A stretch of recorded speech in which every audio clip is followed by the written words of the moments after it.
Welcome to the Banker Lamp. Please enjoy the video. You must verify your mic is active and permitted by the system before you start. Once done, launch Elden Ring and use the furl-culling finger remedy to open co-op. Make sure you're in a session with summoned players. Use a shared multiplayer password to filter matches and equip the tarnished's furled finger so you can be summoned. This gets you into the same world quickly. Now prepare to connect voice externally because Elden Ring itself lacks built-in voice chat. You'll use an external voice service. Discord is common on PC, PlayStation uses parties, Xbox has parties too. Join the same channel or party with your teammates, then select your headset as the input and output device. Configure push-to-talk if you want control, or voice activity if you prefer hands-free.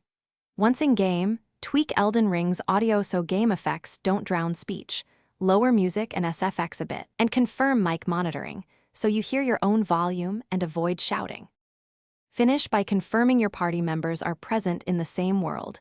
If someone didn't connect, have them resummon or reapply the password. If voice chat fails, restart the voice app, leave and rejoin the party, and run a mic test in your operating system to isolate the issue. Make sure NAT settings aren't blocking connections, update audio drivers, and check headset firmware. If problems persist, switch between push-to-talk and voice activity. One often bypasses transient network audio glitches. Thanks for watching. If this was helpful, leave a like and consider subscribing. See you next time.